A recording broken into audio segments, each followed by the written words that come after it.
Tonight on KGW News, food cart break-ins that have grown so frequent, some owners say they now expect it. It hits hard because, we're all just small businesses trying to make it.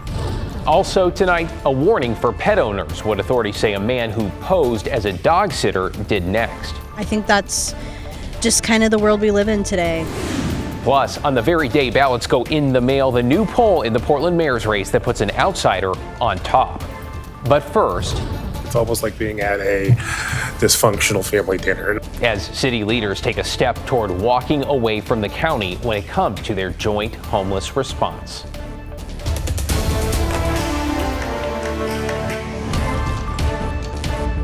Thanks for joining us. I'm David Mulco. The majority of Portland City Council members saying the deal with the county for the Joint Office of Homeless Services is not working, so they have begun the process of unwinding it. Alma McCarty is here with the latest, including reaction from the county chair. Alma. Yeah, David, commissioners directed the city attorney to draw up an ordinance that would end their contract with the county. It would still need to be approved. City leaders say the county is not meeting milestones that were laid out as part of the contract that includes $30 million in taxpayer money. I want to continue to work with the county. However, I think that the model we have on the table is flawed. Portland City Commissioners didn't take an official vote, but they did make the first steps towards ending what's called an intergovernmental agreement, or IGA, between the county and the city when it comes to homelessness. So of course we're going to keep collaborating, but financial swaps with no substance, it's just time to move forward. Robert, could you prepare an ordinance terminating the IGA for council's consideration? This move follows a discussion Wednesday as council reviewed a promised progress report on whether Multnomah County met certain milestones. Although the county met some benchmarks, they didn't complete all of them, like the creation of a policy for tents and tarps or for the distribution of harm reduction tools. Commissioner Mingus Mapps questioned whether their goals are aligned. We, come together at a table because we need to talk, except we can't talk about our respective responsibilities.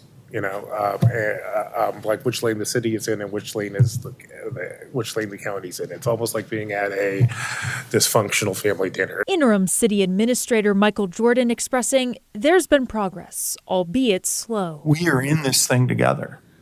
We do different elements that are absolutely critical path pieces to success.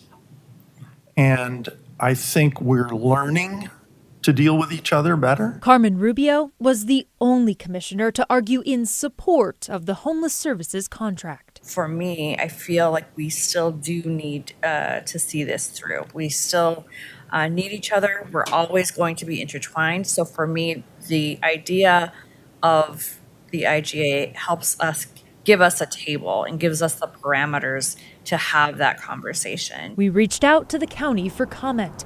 Chair Jessica Vega-Peterson responded, calling the steps to end the current partnership disappointing and a stunt.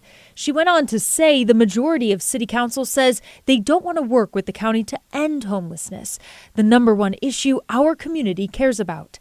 That is the opposite of responsible leadership. When I'm faced with hard problems, I dive in and try to make the decision that will help the most people. Now, Mayor Wheeler was absent from the meeting, but said in a tweet the city approved the agreement just 105 days ago. Terminating it would be short-sighted. He went on to say the city cannot address this crisis alone and should not abandon progress due to impatience. David? All right, Alma, we'll see where this goes from here. Thank you. By the way, in the KGW and Oregonian mayoral debate last night, we asked the candidates if they think the city should continue to fund the Joint Office of Homeless Services. Leave Ostis and Keith Wilson, the two on stage who are not on city council, were in support of continuing funding, as was Carmen Rubio. You heard there, Renee Gonzalez and Mingus Mapps did not raise their hands, indicating they are against continuing the contract. Well, speaking of the race for mayor, a new poll from the Oregonian and DHM research shows trucking company CEO Keith Wilson is best positioned to win, though here is a caveat. As ballots go in the mail, it appears nearly 1/3 of voters remain undecided. The poll asked voters to rank their choices. In the first round, Renee Gonzalez is out front, but by the end of round 4, that's on the very far right there, after several candidates are eliminated, Keith Wilson is on top with 53%. to Gonzalez's 47, making Wilson the winner. Jim Moore at Pacific University took a look at this data. He says when it comes to the election, expect the unexpected. In these kinds of elections, you don't have to run to win. You need to run to get a lot of seconds and thirds, and that's exactly what the polling shows right now. Moore also said the poll, which surveyed 300 people, has a large margin of error, and right now he considers this race wide open. Hey, if you're one of those still undecided voters, you can watch the full KGW Oregonian debate for Portland mayor on your schedule anytime. That's on the KGW Plus app. It's available on Roku, Fire TV, and Apple TV for free. To get you caught up on tonight's other headlines now, search crews have found the wreckage of a Navy jet that crashed near Mount Rainier. No, there's no word on the condition of the crew. The electronic warfare jet took off with a crew of 2 on board from Naval Air Station Whidbey Island, north of Seattle, for a training flight yesterday afternoon. Officials say the wreckage was spotted on a mountainside about 30 miles west of Yakima. Naval personnel are now headed to that area. Dozens of faculty members at Portland State University are being notified they could be losing their jobs. The university said about 50% of non-tenure track faculty got a notice their positions might be cut, but no final decisions have been made. OPB, who first reported the news, says that amounts to roughly 100 people. The university telling us termination notices would be sent by December 15th, but would not go into effect until the end of the school year. In a statement, PSU said, quote, structural deficit requires us to make difficult trade-offs this year in order to fulfill our mission. And the city of Portland says it's looking for a buyer for Union Station. The city has maintained and operated it since 1987. Amtrak was a potential buyer, though the company recently backed out. Prosper Portland, the city's economic development agency, says the building needs around $250 million in repairs and upgrades. New tonight in Northeast Portland, food cart owners are recovering after a series of break-ins. Catherine Cook spoke with victims and neighboring businesses about how they predicted this was coming. It hits hard because, we're all just small businesses trying to make it. Another day, another round of food cart break-ins. This time at Rose City Food Park on Northeast 52nd and Sandy. Neighbors say 3 carts were broken into Monday. Momo House. Momo's, they sell dumplings and things. J. Vane Cafe. Which is the most delicious coffee that you can get on this side of town. And Ocean Sushi. That feels so bad. Nitone is the owner. He says crooks broke his glass and stole tablets and other valuables, things he depends on for online orders, which he's had to suspend. He's grateful for in-person customers like Douglas. I'm very happy to help in any way I can. They're just trying to earn their money and, be there for customers and like that. So it's sad to see that they're broken into. Several food cart owners tell us they've come to expect a break-in every time a new cart moves in. It's almost like an initiation every time a cart moves on the block. That tracks with Tone. How long have you been here? Almost 1 week. They're obviously looking for money and anything valuable. Nakia Pankey owns Kokia's Kitchen. Her food cart wasn't hit this time. I can't tell you how many times I've been broken into, or my propane tank's been stolen, or my power cord's been cut and stolen.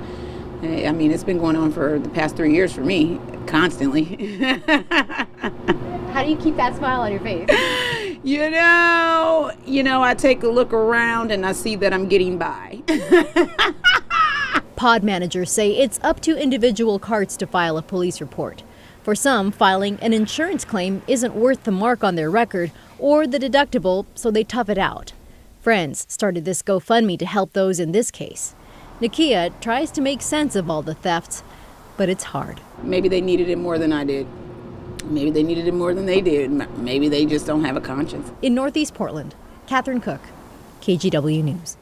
As she says, just getting by. All right, let's head out on this Wednesday. 54 degrees on a day where we saw showers fade away into blue skies. And I'm wondering, Matt, if the weekend is still looking good. Part of the weekend still looking good. And a good part of today looked pretty good too. Like the end of the day, the sunset was great. No sign of showers here. Our view from the Reserve Golf Course Skycam there. You can see the clearing that we had, and then clouds out on the horizon. Now let's go up to Timberline. It's a little bit more dramatic there. Of course, it's foggy and it's cold. It's 29 degrees. And there has been snow on the air, and it's tough to tell here, but there is new snow on the ground. Let's check some of the passes. Government Camp, though, while Timberline's in the 20s, Government Camp is still at 37. The roads there are just bare. Down at Santa Ana Pass, it's looking foggy, and that may be snow. It's 35 degrees, tough to tell in that particular shop. And Willamette Pass still looking like bare pavement as well, 37 degrees there. So the pass is doing okay, but there's a new line of showers moving in right now. Some pretty good rain down between McMinnville and Salem. We're going to see showers move through the Portland area anytime, though. It's a little bit broken up, though, over the downtown area right now, but there are more coming in behind the line that's coming on shore right now. So yes, and you see there were some lightning strikes up on the coast of Washington too, and we will repeat that pattern for tomorrow. So in the morning, should be partly cloudy, cool, 48, and then 53 at noon and 58 our eventual high. First time we've been below 60 for a high temperature in a long, long time. So scattered showers, cool overnight. The weekend, it begins dry and warm, David, but it's going to end differently. I'll tell you how in a bit. Back to you. Oh, sounds like rinse and repeat. Thank you, Matt. Straight ahead at 11, why authorities say a suspected thief passed himself off as a dog sitter. Plus, we are just 1 week out from the Blazers season opener, how they fared tonight against an international team. Much more to come.